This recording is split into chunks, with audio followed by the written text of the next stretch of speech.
The stars had never seemed so cold as they did from the observation deck of the UES Prometheus.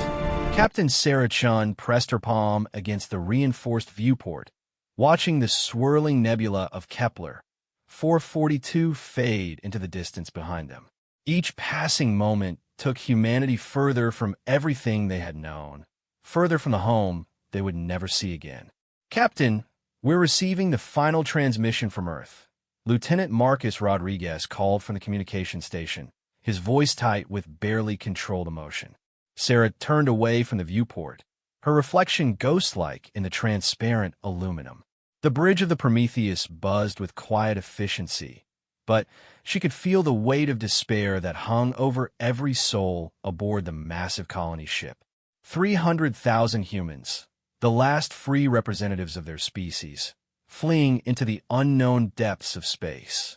"Put it through the ship's intercom," Sarah ordered, her voice steady despite the turmoil in her chest. The familiar voice of Admiral Harrison Webb crackled through the speakers, distorted by the immense distance and the interference from the Galactic Council's jamming fields that now surrounded Earth. "To all ships of the Human Exodus Fleet, this is Admiral Webb broadcasting from Luna Base. The Council's ultimatum has been delivered. Humanity has 24 hours to surrender all our technology and submit to what they call species rehabilitation." A bitter laugh escaped from someone on the bridge, quickly stifled. They all knew what species rehabilitation meant. The Zephyrians had undergone it 50 years ago after their rebellion against the Council's trade restrictions. Now they were docile servants, their warrior culture erased, their technological advancement permanently stunted. The proud Zephyrian fleet that once patrolled the Outer Rim now consisted of cargo haulers and mining vessels, their crews chemically altered to suppress aggressive tendencies.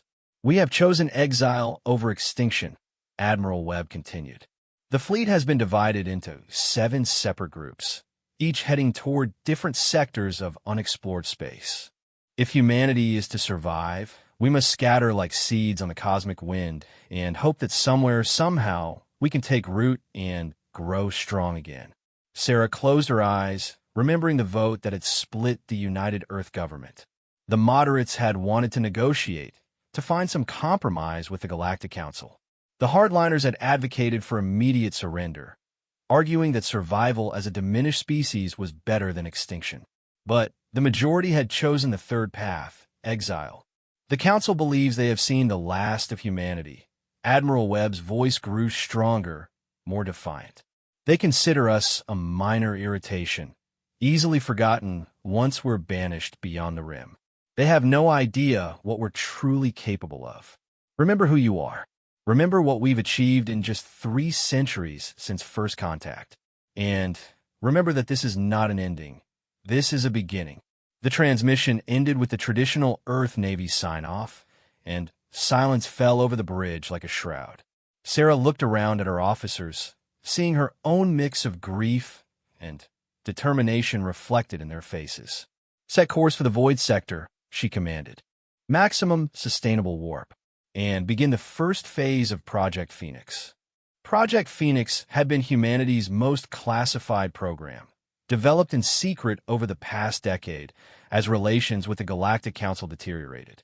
While the Council's member species had stagnated in their technological development, content with the stable hierarchy that kept them in power, humanity had continued to innovate and adapt. The Council saw this as a threat to the established order. Dr. Elena Vasquez emerged from the turbolift, her dark hair disheveled from hours in the research labs.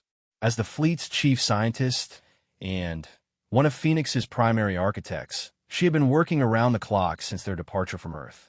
"Captain, I have the initial survey results from the probe network," she reported, her tablet displaying complex stellar cartography data. "The void sector is even more isolated than our long-range scan suggested. The nearest Council patrol route is over 200 light-years away." The void sector had earned its ominous name from early galactic explorers who found it largely empty of habitable worlds and resource-rich systems. The few planets that existed were either too hostile or too remote to be worth colonizing. It was the perfect hiding place for an exiled species. Any signs of habitable worlds? Sarah asked, though she already knew the answer. Humanity hadn't chosen the void sector for its hospitality. 17 marginally habitable worlds across 12 systems, Elena replied. Most will require extensive terraforming, but that was always part of the plan. The real prize is the Xirian system, 3 gas giants with extensive moon networks, and an asteroid belt rich in heavy elements. Sarah nodded. Xirian would become their industrial heart, their forge where humanity would rebuild itself into something the galaxy had never seen before. Begin full fleet dispersal. I want construction ships at Xirian within the week, and advanced teams on the most promising worlds within the month. Captain, Communications Officer Lisa Park interrupted, her face pale as she studied her sensor readings. I'm detecting multiple warp signatures at the edge of our sensor range. Configurations suggest council vessels, a full squadron. The bridge fell silent. Everyone knew the terms of their exile.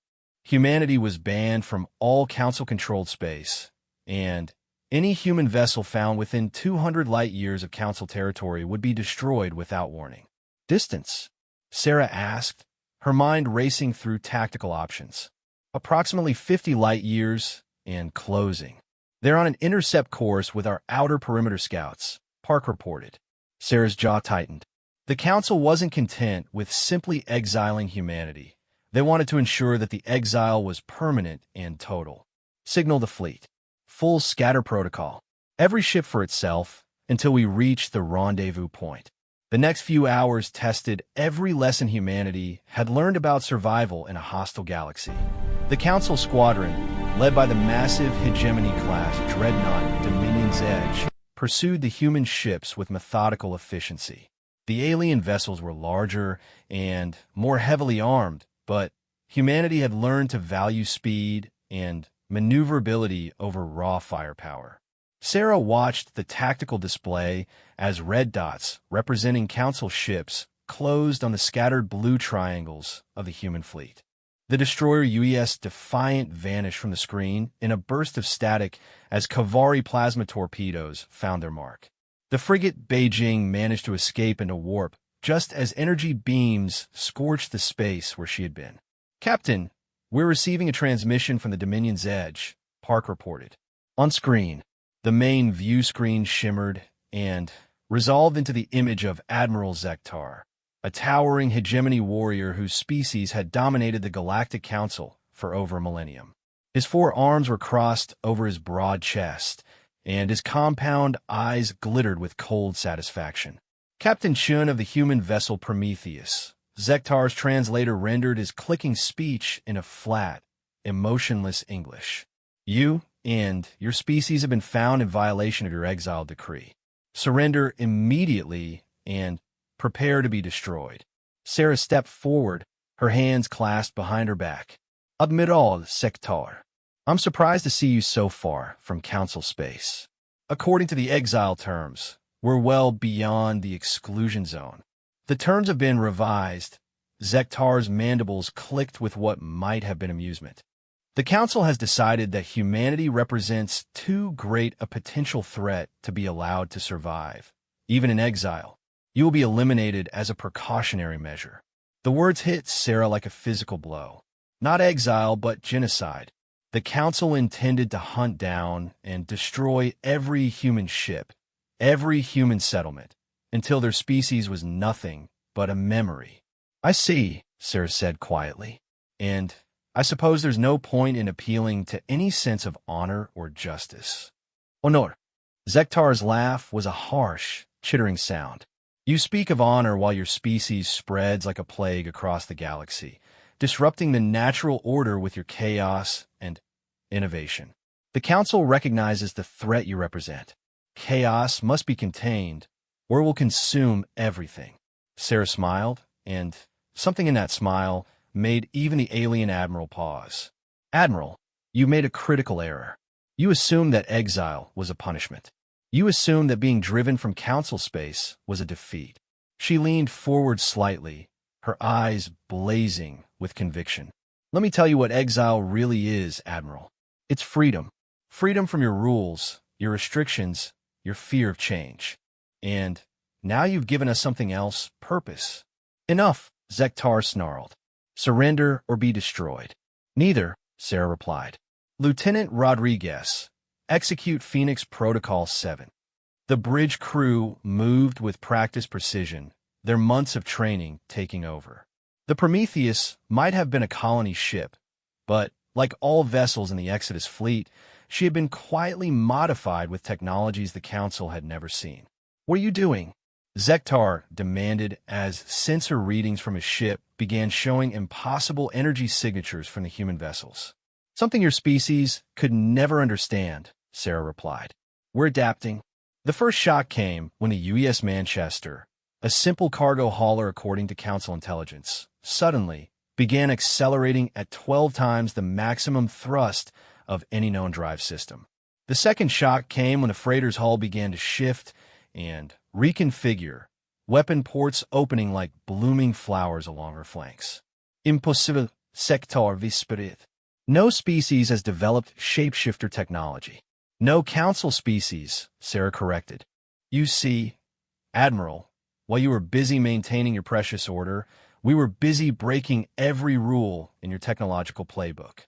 Modular hull design, quantum fold engineering, adaptive systems architecture, and that's just what we've shown you so far. The Manchester opened fire with weapons that shouldn't have existed, coherent antimatter streams that bypass conventional shielding, gravitational pulse cannons that warped space-time itself. The Kavari heavy cruiser burning Talon found its hull compressed to a quarter of its original size in 3 seconds, its crew crushed instantly. But it was the Prometheus herself that delivered the most devastating surprise. Sarah's colony ship, supposedly defenseless and packed with civilian refugees, suddenly began to change. The hull plating shifted like liquid metal, revealing the massive form of something that had never appeared in any Council database. Meet the Prometheus-class dreadnought, Sarah said as her ship's true nature was revealed. 50% larger than your flagship, and carrying technology you can't even comprehend.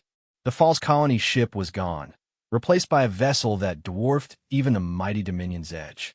Weapon arrays that could level continents emerged from camouflaged hull sections. Shield generators powerful enough to protect entire fleets came online with a sound like thunder. Zektar's compound eyes widened in disbelief. How many ships in your fleet carry this deception? All of them, Sarah replied simply. It was true. Every vessel in the human Exodus fleet had been built with the same modular, adaptive technology. Cargo ships became battlecruisers. Passenger liners transformed into assault carriers. Science vessels revealed themselves as mobile weapons platforms that could have single-handedly conquered most Council worlds. The battle was over in minutes. The Council squadron, caught completely off guard by humanity's technological revolution, was systematically dismantled. Some ships surrendered. Others tried to flee. None succeeded in escaping to report what they had witnessed. As the wreckage of the Dominion's edge tumbled through space, Sarah opened a channel to the other human ships. Fleet Commander Chun to all vessels. This is just the beginning. Today, the Council learned that humanity cannot be safely ignored. But they don't know the real surprise yet. She turned to Dr. Vasquez, who had been monitoring the battle from the science station. Doctor, status on Project Lazarus? Elena's smile was predatory. The quantum entanglement network is fully operational, Captain. Every destroyed Council ship automatically transmitted their final moments directly to their home bases. The Council now knows we exist, and they know we're no longer bound by their rules. Excellent, Sarah nodded. Signal the fleet. Set course for Zirion at maximum warp, and begin Phase 2 of Phoenix Protocol.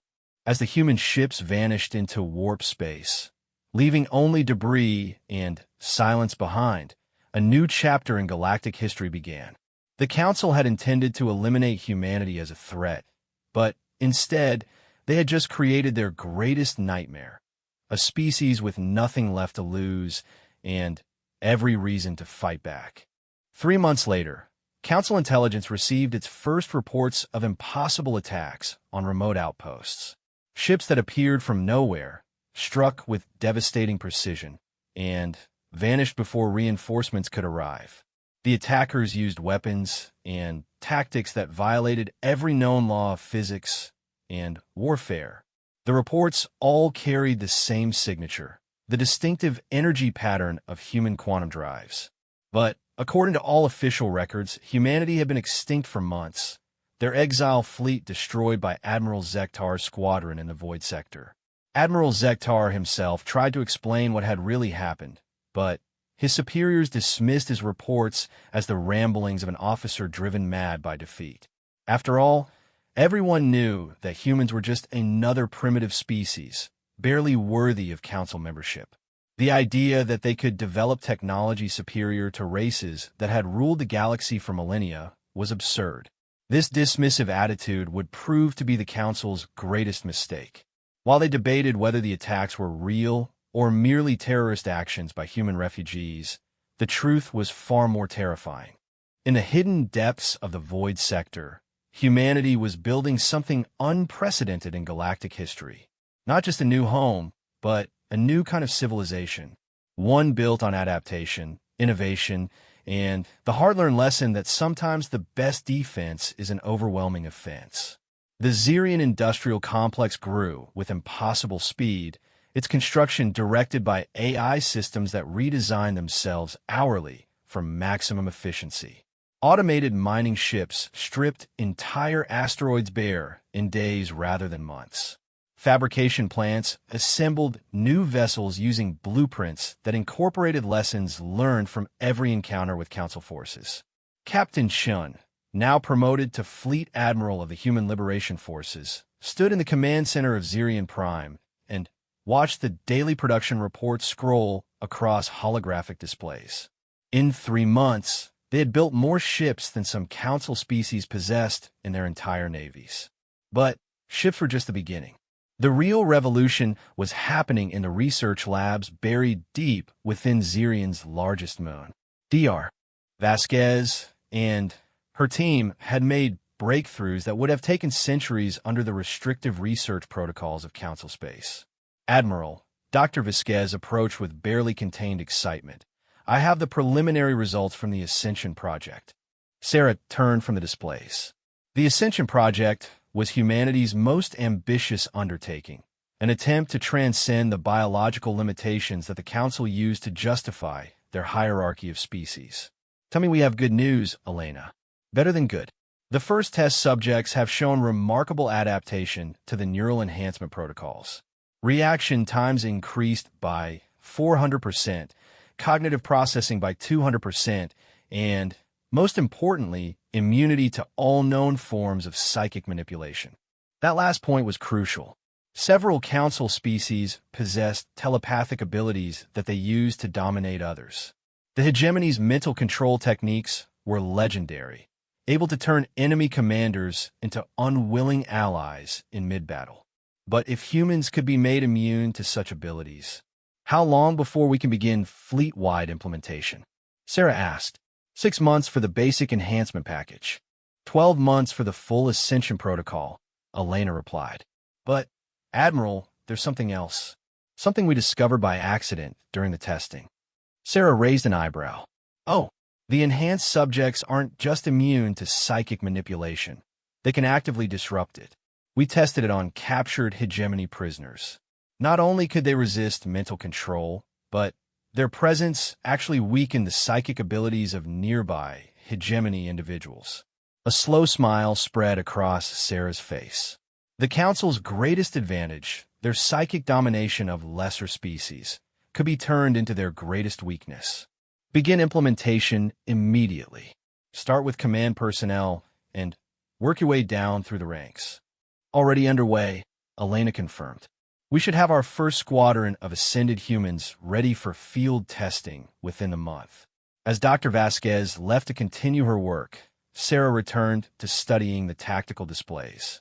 The Council controlled over 4,000 star systems, with a combined military force of nearly 1 million ships. Humanity had less than 1,000 vessels, scattered across 7 hidden bases in the deepest reaches of unexplored space. By any conventional analysis, it should have been impossible for humanity to challenge such overwhelming odds.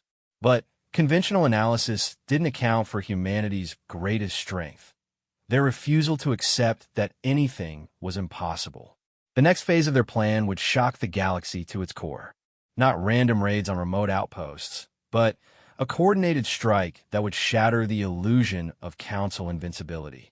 Sarah had chosen their first major target carefully: the fortress world of Keth Prime, headquarters of the Council's 4th Fleet and gateway to the strategically vital Spiral Arm sectors. Keth Prime was considered impregnable. Its orbital defenses could stop a full fleet assault, and its garrison of 50,000 hegemony warriors had never known defeat. The planet's surface was protected by energy shields powerful enough to deflect asteroid strikes, and its space yards produced some of the most advanced warships in the galaxy. It was, in other words, the perfect target to announce humanity's return to galactic affairs. Admiral Sarachon stood before the assembled commanders of the Human Liberation Forces, their faces sharp and determined in the blue glow of the holographic tactical display. The meeting was taking place aboard the HLF Vengeance, humanity's first purpose-built dreadnought, constructed entirely with technologies unknown to the Council. "Ladies and gentlemen," Sarah began, her voice carrying the weight of humanity's hopes and dreams, "in 72 hours, we're going to do something that the galaxy believes is impossible. We're going to prove that exile was the greatest gift the Council ever gave us." She gestured to the tactical display, which showed the Keth system in 3-dimensional detail. Operation Thunderbolt will be humanity's formal declaration that we're no longer running, no longer hiding, and no longer bound by anyone's rules but our own. Captain Maria Santos of the HLF Retribution leaned forward.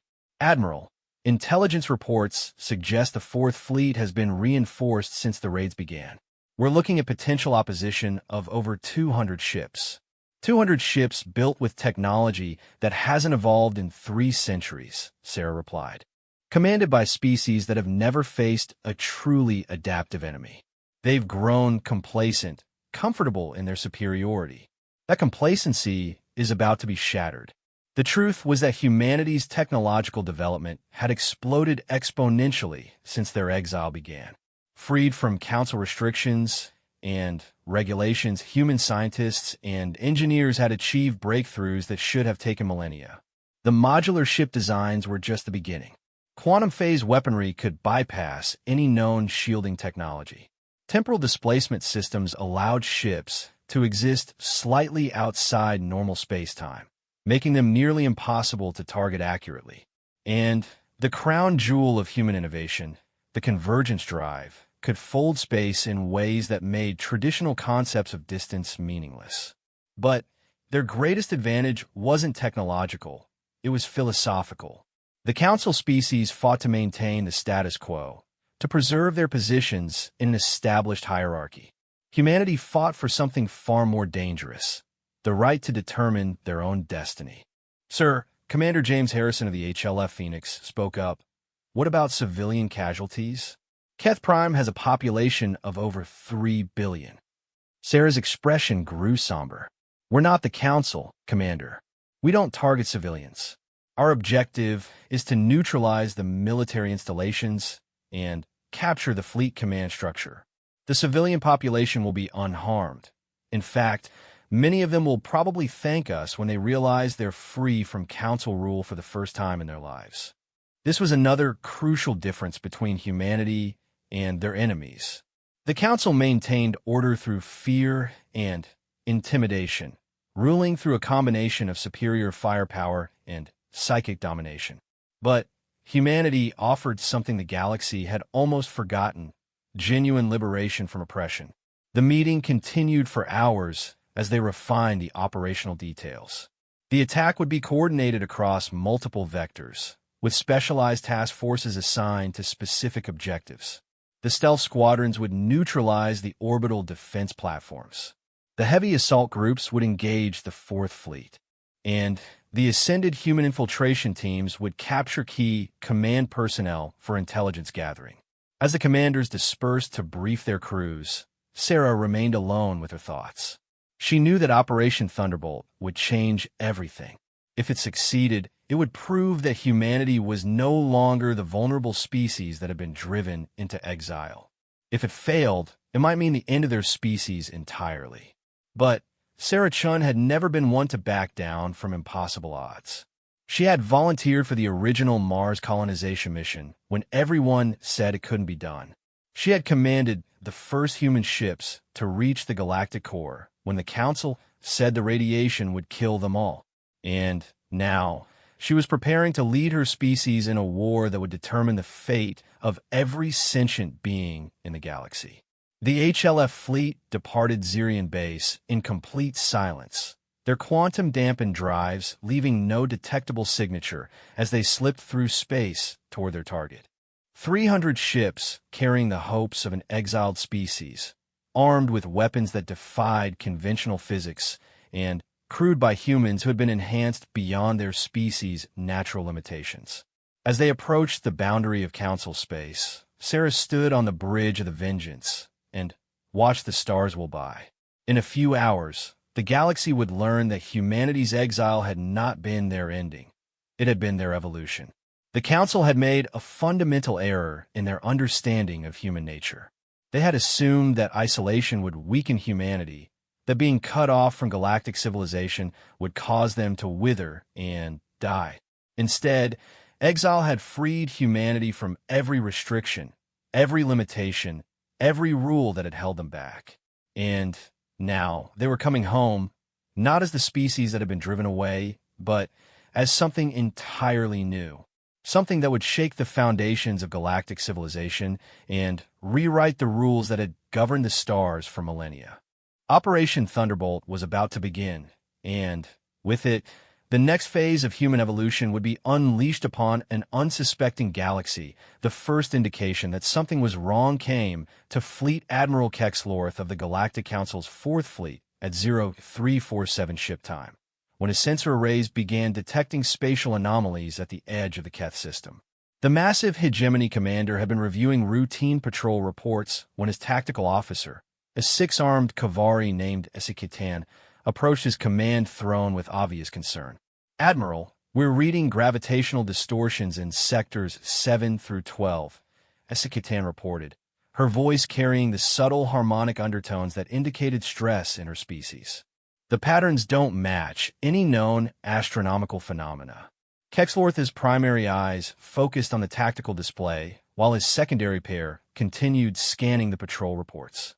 As one of the Council's most experienced military leaders, he had commanded fleets in dozens of campaigns across 3 centuries of service. Nothing in his vast experience prepared him for what he was seeing now. Gravitational distortions, he mused, his massive frame shifting in the command throne that had been specially constructed to accommodate his 12-foot height. Space-time itself is being bent. Only the most advanced civilizations possess such technology, and none of them are unaccounted for. Sir, another officer called from the communication station, we're also detecting quantum flux signatures at coordinates 127 Mark 84. Energy levels are off the charts. Kexlorth stood, his 4 arms clasping behind his back as he studied the incoming data. The Keth system was one of the most heavily fortified positions in Council space, protected by 3 layers of orbital defense platforms, a garrison fleet of 240 vessels, and the fortress world itself with its planetary shields and ground-based defense networks. Could this be some kind of natural phenomenon? He asked, though his tactical instincts were already telling him otherwise. Negative, sir, Esikitan replied after consulting her instruments. The distortions are too regular, too controlled. This is definitely artificial, but the technology involved is... She paused, struggling to find the right words, beyond our current understanding. Before Kexlorth could respond, the main tactical display erupted in warning symbols as dozens of new contacts appeared throughout the system. But these weren't ordinary ship signatures. They were energy patterns unlike anything in the Council's extensive databases. Alert status read. Kexlorth commanded. All ships to battle stations. Launch all fighter squadrons and bring defensive systems to full power. The fortress world of Keth Prime was a marvel of hegemony engineering. Its surface covered by massive military installations and protected by energy shields that had withstood every assault attempt for the past 4 centuries. The planet's 20 billion inhabitants lived in carefully ordered cities, their lives regulated by the Council's rigid social hierarchy. But on this day, that order was about to be shattered. High above the planet's northern continent, space began to ripple like water as the fabric of reality itself was manipulated by forces beyond Council comprehension. The distortion grew wider and more intense until finally, with a flash of impossible light, the first human ships emerged from their quantum fold transit. The HLF Vengeance materialized at the heart of the Keth system like an avenging angel, her hull gleaming with energy fields that bent light around them. At nearly 2 miles in length, the massive dreadnought dwarfed even the largest Council vessels, her design unlike anything that had ever been seen before. Following close behind came the rest of the human fleet, sleek destroyers that moved like hunting cats, massive carriers whose flight decks swarmed with fighters built from pure energy, and support vessels whose purposes the Council couldn't even guess at. Admiral Sarah Chun stood on the bridge of the Vengeance, watching as target identification data flowed across her tactical displays.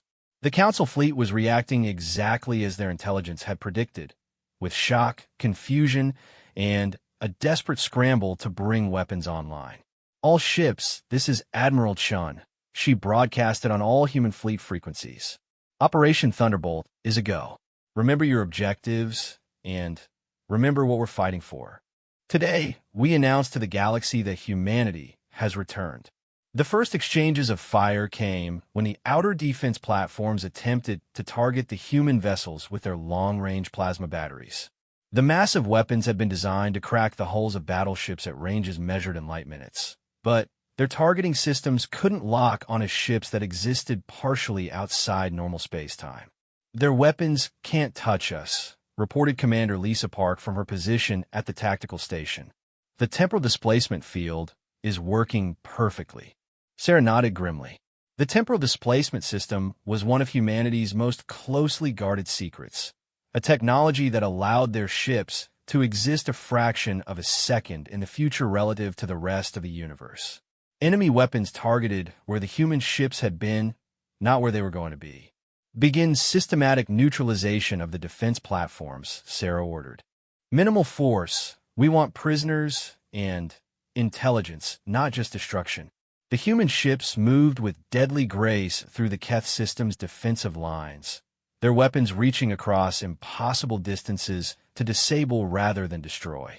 Quantum phase torpedoes passed through the platform's energy shields as if they weren't there, delivering precisely calibrated electromagnetic pulses that shut down critical systems without killing the crews.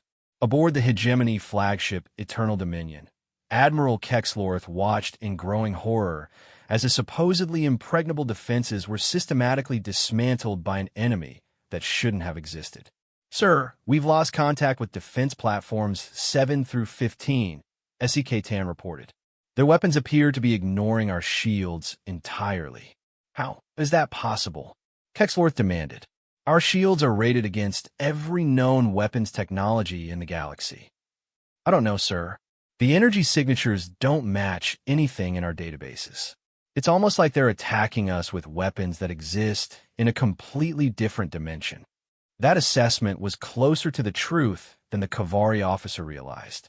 Human quantum phase weapons operated by shifting their energy patterns into subspace, allowing them to bypass conventional defenses entirely. It was a technique that required an understanding of multidimensional physics that the Council species had never developed. Open a channel to the attacking fleet, Kexlorth commanded. I want to know who we're dealing with. The main view screen shimmered and resolved into an image that made Kexlorth's blood freeze. A human face looked back at him. Impossible, since all humans have been confirmed destroyed months ago in the Void Sector. Admiral Kexlorth, Sarah Chun said calmly, as if she were greeting an old friend rather than commanding an assault on one of the Council's most important military bases. I am Admiral Sarah Chun of the Human Liberation Forces. We meet at last. Impossible qu'Exiled Breted. All human ships were destroyed. Admiral Zektar's squadron confirmed your extinction. Sarah's smile was cold as space itself. Admiral Zektar's squadron is space debris orbiting a dead star in the Void Sector, along with their report that humanity had been eliminated. I'm afraid the Council's intelligence is somewhat out of date. You're terrorists, Kexlorth snarled, his composure finally cracking. Pirates hiding in the dark between stars. We're patriots fighting for our species' freedom, Sarah replied. And we're here to offer you a choice. Surrender your forces and prepare for interrogation, or be destroyed where you stand. Kexlorth's laugh was bitter. You command perhaps 50 ships against my fleet of 240. Your arrogance will be your destruction. My arrogance? Sarah's expression turned predatory. Admiral, you're looking at 300 ships, not 50. And they're not just any ships. They're humanity's answer to 3 centuries of Council oppression. As if summoned by her words, the quantum cloaks fell away from the human vessels that had been hidden throughout the system. What had appeared to be a modest raiding force was revealed as a full battle fleet, armed with weapons that defied every known law of physics and warfare. The Council's response was immediate and predictable. 2 centuries of absolute military dominance had bred overconfidence in their commanders, and Kexlorth ordered a full frontal assault against what he still believed was an inferior enemy. The Battle of Keth Prime began with the largest space engagement in over a century, as nearly 500 ships clashed above the fortress world. But this was unlike any battle in galactic history. It was a confrontation between 2 completely different philosophies of warfare and technology. The Council fought with massive, heavily armored ships that relied on overwhelming firepower and superior numbers. Their tactics hadn't changed significantly in 3 centuries because they had never needed to change. Why develop new strategies when the old ones guaranteed victory? Humanity fought with speed, innovation, and technologies that turned every assumption about space combat upside down. Their ships changed configuration mid-battle, adapting to threats in real time. Their weapons operated according to principles that the Council couldn't understand, let alone counter. The first Council casualties came within minutes as the hegemony heavy cruiser Blade of Justice discovered that its supposedly invincible armor was useless against weapons that attacked from higher dimensions. The massive vessel simply stopped its hull intact, but its entire crew rendered unconscious by neurological disruptors that targeted the quantum fields in their brain tissue. Impossible, Kexlorth whispered as he watched more of his ships fall victim to weapons that seemed to ignore the basic laws of physics. How can they be doing this? His answer came from an unexpected source. Dr. Elena Vasquez appeared on the communication channel, her image overlaying Admiral Chen's on the main view screen. Admiral Kexlorth, Elena said pleasantly, I'm Dr. Elena Vasquez, Chief Researcher for the Human Liberation Forces. I thought you might appreciate a scientific explanation for what you're witnessing. What sorcery is this? The hegemony commander demanded. Science, Admiral. Pure science, unburdened by the Council's restrictions and regulations. You see, when humanity was exiled from Council space, we lost access to your technological databases and research guidelines. We had to develop our own theories about the nature of reality. Elena gestured to something off-screen, and the tactical display showed a real-time analysis of the human weapons in action. What you're seeing is the practical application of multidimensional physics, quantum consciousness theory, and temporal mechanics. Technologies that your species consider impossible because your scientific dogma won't allow you to think beyond 3-dimensional space. Kexlorth stared at the display, his massive intellect struggling to process what he was seeing. You're claiming to have mastered time travel? Not time travel, Time displacement, Elena corrected. Our ships exist in a controlled temporal bubble, allowing them to be slightly out of phase with normal space-time. Your weapons target where we were, not where we are, and the weapons that pass through our shields. Quantum phase technology. We shift the quantum signature of our weapons into subspace dimensions that your shields can't detect or block. It's really quite elegant once you understand the underlying mathematics. The explanation was having exactly the effect that Sarah had hoped for. Across the Council fleet, officers and crew members were beginning to realize that they weren't just fighting an enemy with superior technology. They were fighting an enemy that had evolved beyond their understanding. Panic spread through the ranks like a virus. Ships that had never known defeat found themselves helpless against weapons they couldn't comprehend. Crews that had dominated the galaxy for centuries discovered that all their experience meant nothing against an enemy that fought according to completely different rules. But the real shock came when the human infiltration teams began their assault on the fortress world itself. Squads of ascended humans, their minds enhanced beyond normal human limitations, and their bodies augmented with nanobiotechnology, simply walked through the planetary defense shields as if they weren't there. Sir, we have reports of hostile forces materializing inside our ground installations, a communications officer reported to Kexlorth. They appear to be human, but our security sensors can't detect them until after they've already engaged our forces. How are they getting through the shields? Kexlorth demanded. He got his answer when footage from one of the ground battles appeared on his screen. A team of 6 humans in adaptive armor was moving through a hegemony command center, their movements impossibly fast and coordinated. When a facility's automated defenses opened fire, the energy beams passed harmlessly through the intruders. Molecular displacement technology, came Dr. Vasquez's voice from the communication channel. Our soldiers can phase their molecular structure to pass through solid matter at will. Very useful for infiltration missions. Admiral Sarachin's voice cut through the chaos. Admiral Kexlorth, I'm going to give you one final chance to surrender. Your fleet is being systematically neutralized, your ground forces are being overwhelmed, and your precious fortress world is about to fall. End this now, and your crews will be treated according to the laws of war. Kexlorth looked around his bridge, seeing the fear and confusion in his officers' faces. In 3 centuries of service to the Council, he had never faced a situation like this. His training, his experience, his entire worldview was being shattered by an enemy that shouldn't have existed. What do you want? He asked finally. Justice, Sarah replied simply. For 300 years, the Council has maintained order through fear and oppression. You've suppressed technological development, crushed innovation, and eliminated any species that showed too much independence. That ends now. The Council will never accept human rule, Kexlorth snarled, though his heart wasn't in the defiance anymore.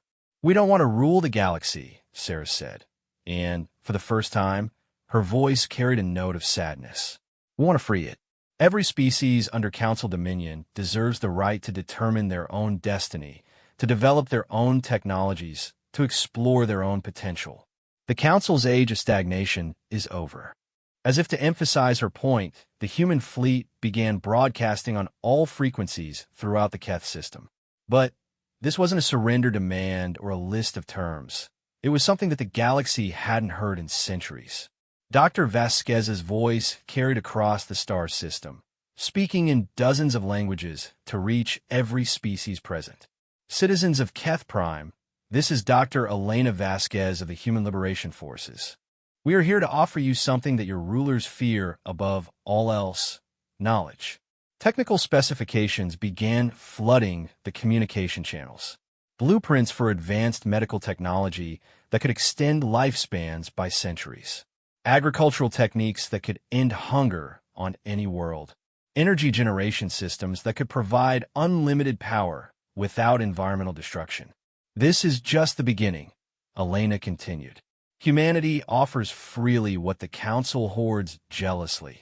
The tools to improve your lives, to explore the universe, to become everything your species is capable of being. The effect was immediate and devastating to council morale. Across the fortress world, communications channels lit up as civilians and even military personnel began downloading the human technical data. Scientists who had spent their entire careers struggling with artificial limitations suddenly had access to theories and technologies that opened up infinite possibilities. Admiral Kexlorth watched in horror as his own tactical officers began studying the human data, their expressions transforming from fear to wonder as they realized what they were seeing. "This is sedition," he declared, but his words lacked conviction.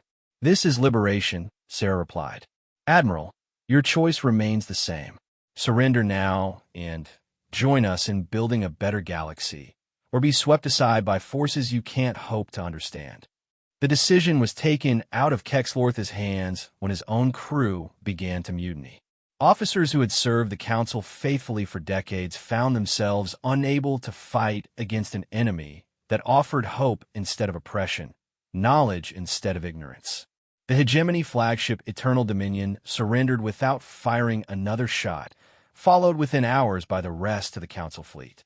For the first time in galactic history, an entire Council stronghold had fallen not to superior firepower, but to superior ideas. But the Battle of Keth Prime was only the beginning. As news of the human victory spread across the galaxy, other species began to question the Council's authority. The technical specifications broadcast by Dr. Vasquez were copied and shared across thousands of worlds, sparking a wave of innovation and discovery that the Council couldn't suppress. Sarah stood on the observation deck of the Vengeance, watching as human and former Council ships worked together to establish new defensive positions around Keth Prime. The fortress world would become humanity's first liberated territory, a beacon of hope for oppressed species throughout the galaxy. "Admiral," Commander Park approached with a data pad, "we're receiving surrender offers from 17 Council garrison fleets. Word of our victory here is spreading faster than their ability to contain it." Sarah nodded, though she felt no satisfaction in the victory. Too many had died already, and this was only the first battle in what would likely be a long and bloody war.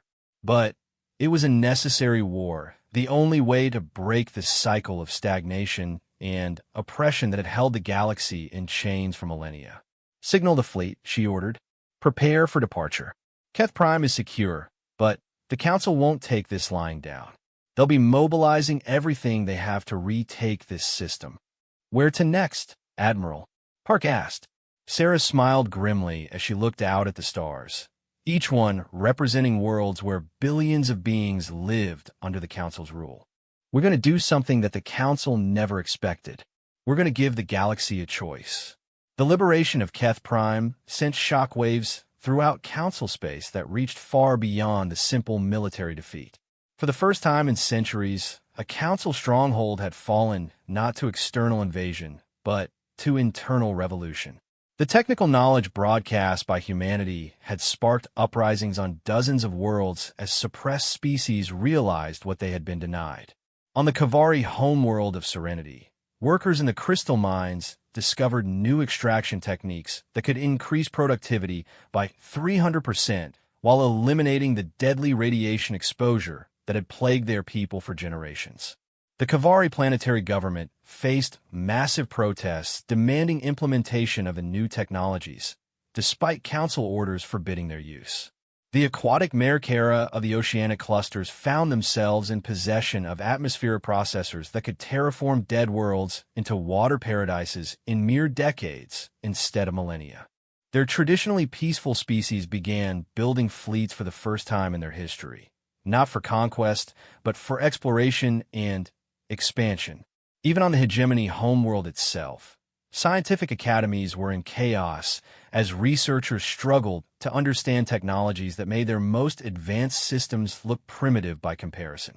The rigid caste system that had governed their society for thousands of years began to crack as lower caste individuals gained access to knowledge that had been reserved for the elite. But nowhere were the changes more dramatic than on Earth itself. The Council's occupation forces found themselves facing a population that had somehow gained access to weapons and technologies that their own military didn't possess.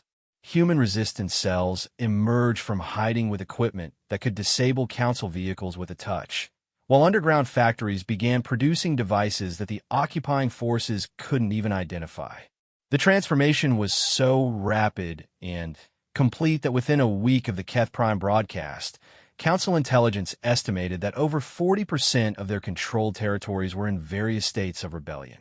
Species that had been docile for centuries were suddenly demanding independence, armed with technologies that made such independence possible. Admiral Sarah Chun had achieved something that no military commander in galactic history had ever accomplished. She had won a war not through force of arms, but through the power of ideas. The Council's greatest strength, their monopoly on advanced technology, had been shattered in a single broadcast. But the Council was not prepared to surrender their authority without a fight. In the hidden chambers of the Hegemony High Command, the ruling elite gathered to plan humanity's final destruction. If exile had failed to contain the human threat, and if conventional military force couldn't defeat their impossible technologies, then more extreme measures would be necessary. The species that had ruled the galaxy for millennia were about to reveal weapons and capabilities that they had kept hidden for centuries, reserved for only the most desperate circumstances. Humanity had shown the galaxy what was possible when innovation was unleashed.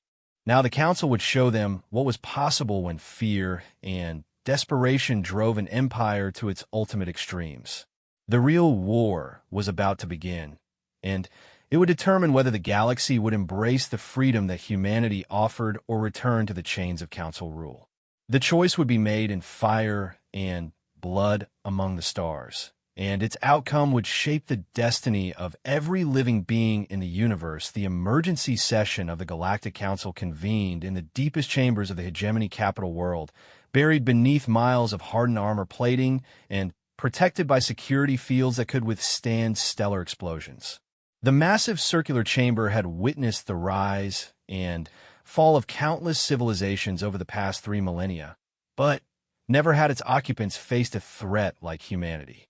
Supreme Chancellor Vexura, the eldest of the Hegemony ruling council, stood at the center of the assembly hall as representatives from 47 species took their designated positions. Her ancient form was supported by a complex exoskeleton that had kept her alive for over 2,000 years, and her mind held the accumulated wisdom and cunning of centuries of galactic dominion. Fellow counselors, her voice carried clearly through the chamber's acoustic amplification system. We face the greatest threat to galactic stability in recorded history. The human plague has spread beyond our ability to contain through conventional means. Ambassador Zek Thul of the Kavari delegation shifted nervously in his crystalline chair. Supreme Chancellor, surely you exaggerate. They are single species, recently exiled, and limited in numbers. How can they threaten an empire that spans half the galaxy? Vexera's compound eyes fixed on the Kavari representative with withering intensity. In the past week, we have lost control of 17 systems. 43 more are in open rebellion. Our military estimates suggest that if this rate of expansion continues, the Council will lose effective authority over 50% of our territories within 6 months. The chamber erupted in alarmed, chittering, clicking, and harmonic resonances as representatives from dozens of species voiced their dismay. The Galactic Council had never faced internal rebellion on such a scale. Their system of control had been perfected over millennia to prevent exactly this scenario. How is this possible? Demanded General Korax of the militant Draktar species. Our psychic control networks should have prevented mass uprising. Our intelligence services monitor all significant technological development. How do we miss the emergence of such capabilities?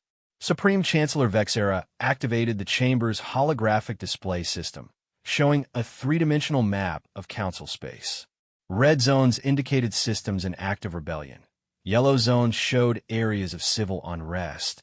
and the shrinking areas of blue represented territories still under full council control. The humans have done something unprecedented, she explained.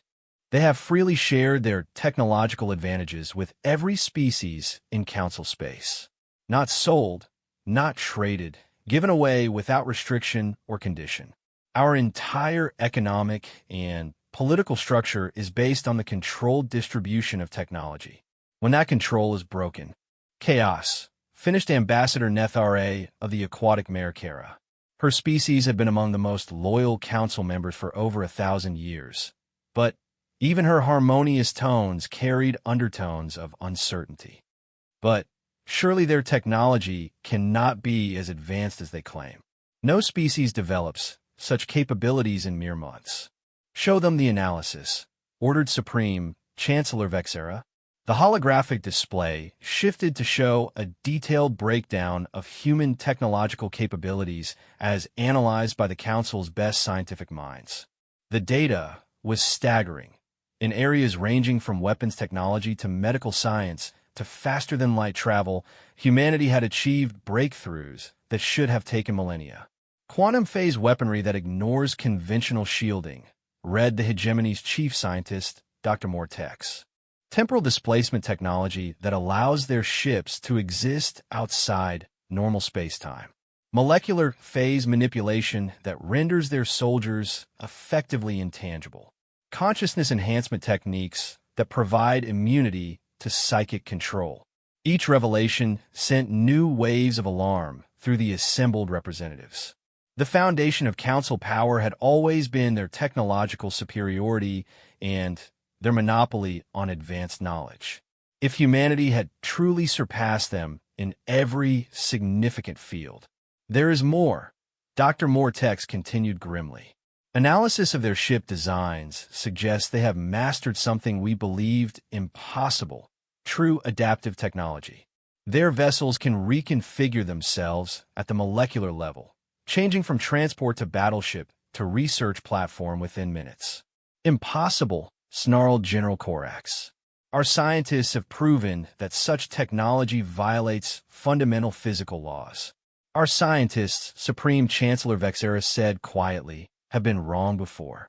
They also claimed that faster-than-light travel was impossible until we encountered species that had already mastered it. They insisted that consciousness transfer was fantasy until we met the synthetic races. And they guaranteed us that biological enhancement beyond certain limits would result in madness or death until we discovered the Ascended. The mention of the Ascended sent a chill through the chamber. The mysterious species that had once challenged the Council's authority had possessed capabilities that bordered on the supernatural. Their war against the Council had nearly brought down galactic civilization before they had mysteriously vanished into the deep void. You think the humans have made contact with the Ascended? Asked Ambassador Nethra, her voice barely above a whisper. I think the humans may have become something far more dangerous, Vexera replied. The Ascended were a single, unified species with godlike powers but limited numbers. Humanity is offering those same capabilities to every species in the galaxy. The implications were staggering. If every council member species gained access to human technologies, the careful balance of power that had maintained galactic stability for 3,000 years would be shattered overnight. Weak species would become strong. Suppressed civilizations would become spacefaring powers. The natural order that placed the hegemony at the top of the galactic hierarchy would collapse. What do you propose? Asked Elder Hexani of the Ancient Vorth Collective. His species had served as the Council's historians and legal advisors since the Empire's founding, and their perspective carried enormous weight. Supreme Chancellor Vexera stood silent for a long moment, her ancient mind weighing options that would determine the fate of countless worlds. When she finally spoke, her words carried the weight of millennia of accumulated power and desperation. We invoke the cleansing protocol. The chamber fell into absolute silence. The cleansing protocol was the Council's most extreme contingency plan developed during the Ascended War and never implemented. It represented the ultimate expression of their authority, the complete sterilization of rebellious territories using weapons that could crack worlds and extinguish stars. Supreme Chancellor, Elder Hexany said carefully, the cleansing protocol was designed for use against the Ascended. Implementing it against our own member species would preserve the natural order, Vexera finished. Better to rule over ashes than to allow chaos to consume everything we have built. The humans have forced our hand. They have made peaceful coexistence impossible. General Korax leaned forward eagerly. The protocol requires unanimous council approval. I vote for implementation. Seconded, came voices from around the chamber as the representatives of the most militant species added their support. But not all voices joined the chorus. Ambassador Nethare of the Mare Kara stood slowly, her aquatic form graceful even in the artificial gravity of the chamber. Supreme Chancello, or I cannot support the destruction of billions of innocent beings simply because they have gained access to better technology. The Mare Kara delegation abstains from this vote, as do the Tavarian clans, added another voice. We have reviewed the human technological specifications, and they offer solutions to problems that have plagued our species for generations. Perhaps negotiation would be more appropriate than genocide. One by one, nearly a third of the Council's member species either abstained or voted against the cleansing protocol. The unity that had held the Galactic Empire together was fracturing before Supreme Chancellor Vexera's eyes. You fail to understand the magnitude of this threat, she said, her voice rising with desperate urgency. The humans are not merely sharing technology. They're spreading a philosophy that threatens the very concept of galactic order. They preach equality between species, unrestricted technological development, and the right of self-determination for every civilization. Perhaps, said Elder Hexany quietly, it is time to consider whether our order is worth preserving at such a cost. The words struck the chamber like a physical blow. Elder Hexany's species had been the Council's most loyal supporters since its founding. If even the Vorth Collective was questioning the system, Supreme Chancellor Vexera realized with cold certainty that the vote would fail. The Council was splitting apart, just as humanity had surely planned. But she had not ruled the galaxy for 2 millennia without learning when to retreat and when to advance. Very well, she said with deceptive calm. The vote fails. The cleansing protocol remains inactive. But let the record show that this Council has chosen sentiment over survival. As the representatives began to file out of the chamber, Vexera activated a private communication channel to her most trusted agents. The Council might not approve the cleansing protocol, but the hegemony had resources that transcended official authority. If the galaxy would not be saved through democratic means, it would be saved through other methods. Meanwhile, in the liberated Keth system, Admiral Sarah Chun stood in the command center of humanity's first major base outside the Void Sector. The former Council stronghold had been transformed into a beacon of freedom, its facilities humming with joint research projects between humans and liberated alien species. Admiral Dr. Elena Vasquez approached with a datapad displaying the latest intelligence reports. We're receiving communications from resistance cells throughout Council space. The technological dispersal program has exceeded all our expectations. Sarah studied the reports with mixed feelings. Success was coming faster than they had dared hope, but she knew that rapid success often carried hidden dangers. The Council would not accept the collapse of their empire without deploying every weapon at their disposal. What's our current fleet status? She asked. 2,700 operational vessels, with production facilities on 37 worlds, now contributing to our expansion, Elena replied. We're building ships faster than we can train crews to operate them. That was another unprecedented aspect of humanity's campaign. Traditional galactic warfare involved massive, expensive vessels that took years to construct and centuries to develop. Human adaptive technology allowed their ships to be built modularly, with standardized components that could be assembled in weeks rather than years. Sir, interrupted Commander Lisa Park as she approached from the communication station. "We're receiving a priority transmission from Admiral Harrison Webb on Earth." Sarah's expression grew grim. Admiral Webb had remained in the Sol system to coordinate the resistance movement on humanity's homeworld, one of the most dangerous assignments in the war. For him to break communication silence meant that something significant was happening. "Put him through," Sarah ordered. The holographic display shimmered and resolved into the image of a tired but determined Admiral Webb broadcasting from a hidden facility somewhere on Earth. Behind him, Sarah could see other resistance leaders working frantically at computer terminals. "Sarah, we've intercepted Council communications," Webb said without preamble. "Vexera tried to get approval for something called the Cleansing Protocol. The vote failed, but our intelligence suggests she's planning to implement it anyway." Sarah felt her blood turn to ice. She had never heard of the Cleansing Protocol, but anything that required unanimous Council approval had to be a weapon of unimaginable destructive power. "Details?" she asked. "Stellar engineering weapons," Webb replied grimly.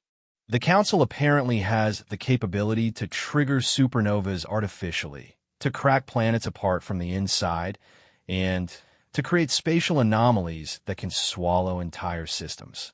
They developed it during their war against the Ascended." The bridge fell silent as the implications sank in. Humanity had been so focused on their technological advantages that they had forgotten the Council possessed weapons built over millennia of galactic dominion. Weapons that could potentially destroy every world they had liberated. "Admiral," Dr. Vasquez spoke up, "how do we counter technology that can literally destroy stars?" Before Sarah could answer, new alarms began sounding throughout the command center.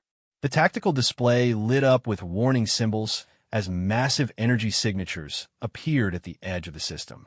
"Council fleet jumping in," reported the sensor operator. "Configuration suggests a superclass dreadnought with escort vessels. Total count, over 300 ships." Sarah's tactical mind immediately grasped the situation. This wasn't just another fleet engagement. This was the Council's response to their humiliation at Keth Prime. They were bringing their most powerful vessels and weapons to demonstrate that human technological advantages could be overwhelmed by sheer force. "All ships to battle stations," she ordered. "Implement dispersal pattern Delta. I want our fleet scattered across the entire system so they can't target us all at once." As the human ships moved to defensive positions, the Council fleet completed its jump. At the center of the formation was a vessel unlike anything that had ever been seen in the galaxy. A mobile space station the size of a small moon, bristling with weapons that could level continents. The communication channel crackled to life, carrying the image of Supreme Chancellor Vexera herself. The ancient hegemony leader looked directly at Sarah with eyes that held the cold fury of 20 centuries of unchallenged power. "Admiral Chun," she said with deceptive politeness, "I am Supreme Chancellor Vexera of the Galactic Council. You and your species have caused considerable disruption to galactic order. I am here to offer you terms for ending this conflict."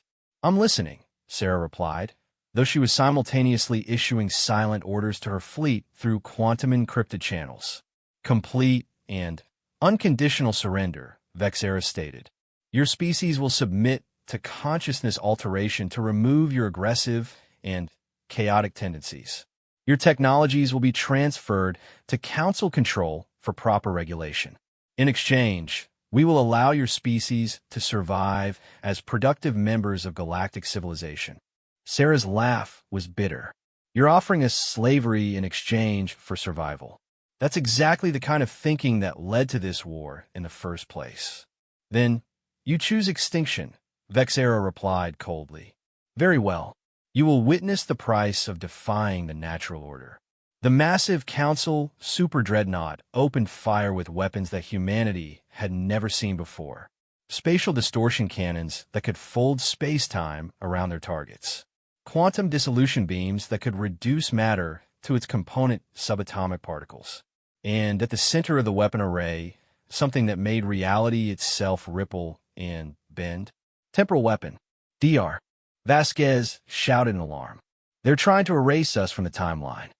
The human fleet responded with their own impossible technologies, ships that shifted through dimensions to avoid the Council's attacks, while striking back with weapons that existed outside conventional physics.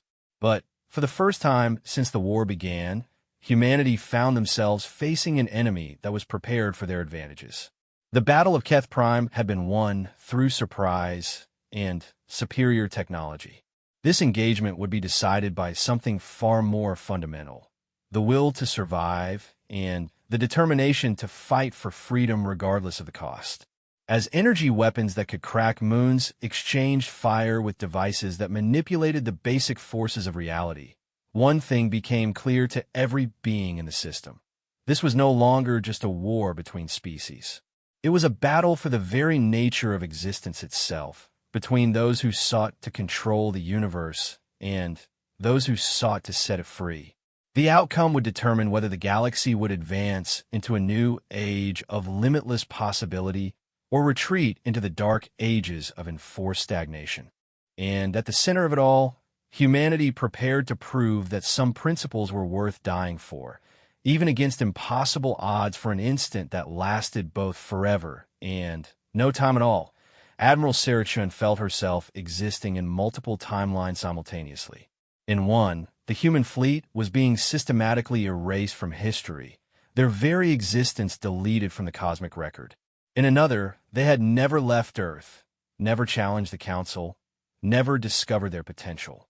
In a third, humanity had never evolved at all, leaving Earth as a barren rock spinning endlessly around its star. But in the timeline that mattered most, the one where humanity refused to accept defeat, Sarachun opened her eyes and found herself still standing on the bridge of the HLF Vengeance. "Report," she snapped, her mind instantly shifting from existential terror to tactical analysis. "Temporal shielding held," reported Dr. Vasquez from her station, though her voice carried undertones of amazement. "The quantum consciousness anchors we developed during Project Ascension somehow protected us from timeline erasure.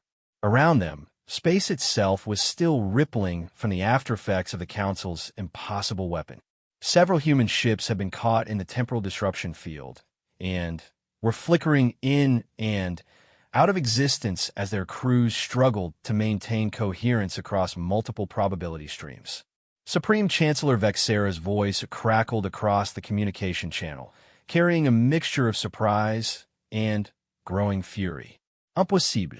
No species has ever resisted the Chronos disruptor. How did you? We learned something during our exile that you've forgotten in all your millennia of rule," Sarah interrupted. "We learned that impossible is just another word for something that hasn't been accomplished yet." The truth was more complex than Sarah's defiant words suggested. Humanity's resistance to the temporal weapon wasn't just a result of their technology. It was a consequence of their fundamental approach to existence itself.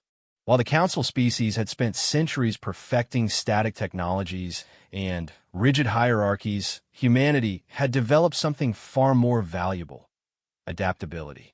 The Ascension Project had enhanced human consciousness to operate across multiple quantum states simultaneously, allowing their minds to maintain coherence even when their physical bodies were subjected to temporal manipulation.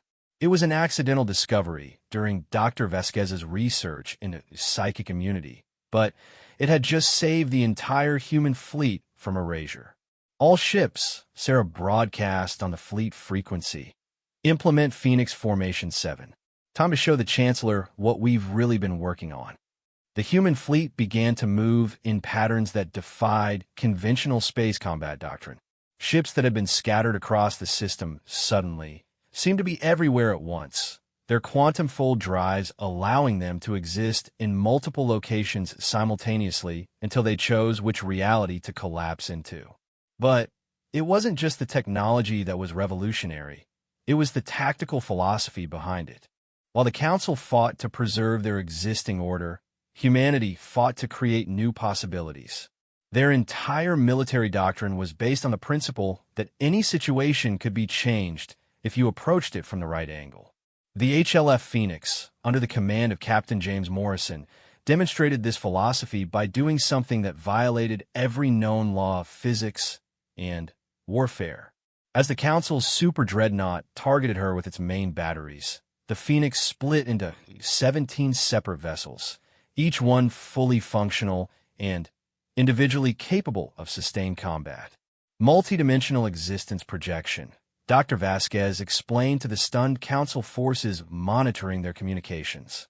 We've learned to exist in multiple realities simultaneously and choose which one becomes primary based on tactical advantage. Supreme Chancellor Vexera watched her supposedly invincible super dreadnought come under attack from enemies that shouldn't have been able to exist. Her ancient mind struggled to process combat reports that made no sense according to any known scientific principles. Sir, her tactical officer reported, the human vessels are phasing through our shield harmonics.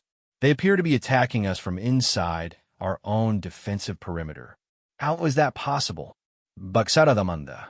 Unknown, sir. Their ships are registering as existing in the same physical space as our own vessels, but without any collision or interference. It's as if they exist in parallel dimensions that occasionally overlap with ours. The battle was unlike anything in galactic history. The Council fleet, armed with weapons that could shatter planets and erase timelines, found themselves unable to effectively target an enemy that existed according to entirely different rules of reality. Meanwhile, the human ships struck with surgical precision, their weapons designed to disable rather than destroy. "Why aren't they trying to kill us?" asked the commander of the hegemony battle cruiser Eternal Vengeance, as his ship's weapon systems were systematically neutralized by attacks that came from impossible angles. His answer came from an unexpected source. Captain Maria Santos of the HLF Retribution, whose ship had somehow materialized inside the Council vessel shield perimeter. "Because we're not the monsters here," she said, her image appearing on the hegemony ship's communication screens. "We're fighting to liberate the galaxy, not to rule it through fear." As if to demonstrate her point, the human weapons that had disabled the Eternal Vengeance's offensive capabilities were designed to leave life support and defensive systems intact. The Council crew was helpless, but unharmed, able to observe the battle, but unable to participate. This restraint was having an unexpected effect on the Council forces. Crews who had been taught that humanity was a chaotic plague upon galactic civilization were discovering that their supposed enemies were fighting according to principles of honor that their own leaders had abandoned centuries ago. "Sir," the communications officer aboard Supreme Chancellor Vexera's flagship reported, "we're receiving surrender offers from 17 of our escort vessels. Their crews are requesting asylum with the human forces." Vexera's compound eyes widened in disbelief. Not just defeat, desertion. Her own forces were abandoning the Council cause in the middle of battle. "This is impossible," she muttered. "The loyalty conditioning should prevent such behavior. Unless," came Dr. Vasquez's voice from the human fleet, "your loyalty conditioning doesn't work on beings whose consciousness has been enhanced beyond your ability to manipulate." The truth hit Vexera like a physical blow. The human technological broadcast hadn't just included weapon designs and faster-than-light travel specifications. They had included consciousness enhancement techniques that made beings immune to the psychic control systems that formed the foundation of Council authority. Every crew member who had accessed the human data, every scientist who had studied their theories, every engineer who had examined their designs had been subtly altered, not controlled or dominated, but liberated from a mental conditioning that had kept them loyal to a system that suppressed their potential. "You've infected the entire galaxy," Vexera said with growing horror. "We've immunized it," Sarah replied, "against tyranny, against stagnation, and against the fear of change that has held civilization back for millennia." As the battle continued, the scope of humanity's strategy became clear. This wasn't just a military campaign to defeat the Council. It was a comprehensive program to transform galactic civilization itself. Every engagement, every technological broadcast, every moment of contact between human and Alien Forces was designed to spread ideas that were more dangerous to authoritarian rule than any weapon. But Supreme Chancellor Vexera had not ruled the galaxy for 2,000 years without learning when to escalate beyond all reasonable limits. If conventional warfare and temporal weapons couldn't defeat the human threat, then she would employ the ultimate sanction. Activate the Stellar Lancet, she commanded. Her tactical officers exchanged glances of alarm. The Stellar Lancet was a weapon that had never been used, even during the war against the Ascended. It was a device capable of triggering a chain reaction that could destroy entire star systems and everything in them. Chancellor, her chief science officer said carefully, deployment of the Stellar Lancet in an inhabited system would result in the extinction of all life within a 50-light-year radius. The death toll would be measured in trillions. Acceptabla lusas, baxara rablia kudli.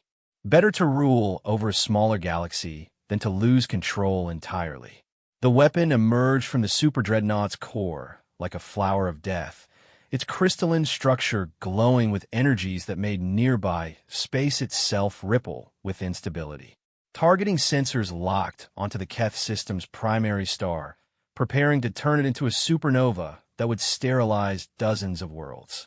But humanity had not survived exile, defeated overwhelming odds, and liberated half the galaxy by failing to plan for the worst-case scenario.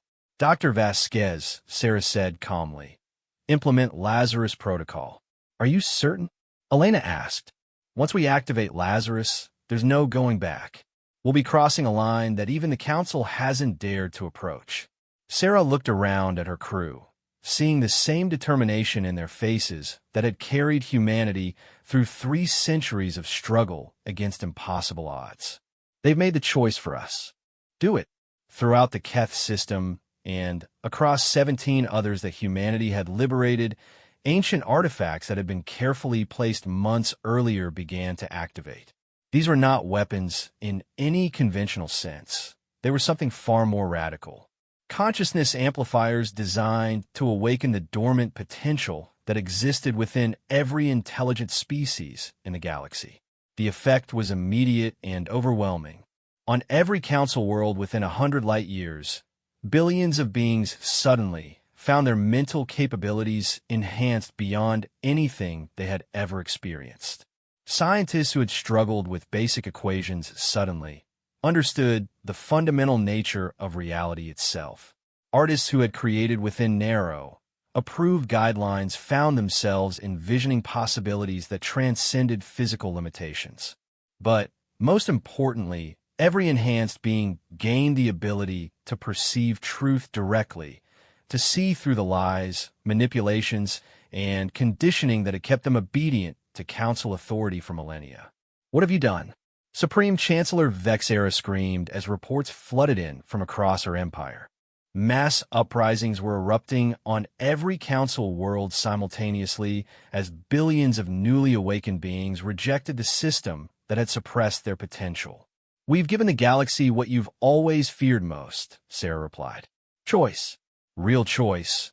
Made by beings who can see clearly what you've taken from them. The Stellar Lancet fired. For a moment, it seemed that Vexera's desperation had succeeded. The weapon's exotic energies struck the Keth system star and began the chain reaction that would turn it into a supernova. But the humans had prepared for even this ultimate escalation. As the star began to collapse, massive devices hidden within its corona activated. Not shields or weapons, but something far more audacious, stellar engineering equipment that began to redirect and control the supernova itself. Instead of exploding outward in an uncontrolled burst of destruction, the star's death became a precisely controlled release of energy. The radiation that should have sterilized 50 star systems was channeled through dimensional portals, emerging in the empty void between galaxies where it could harm.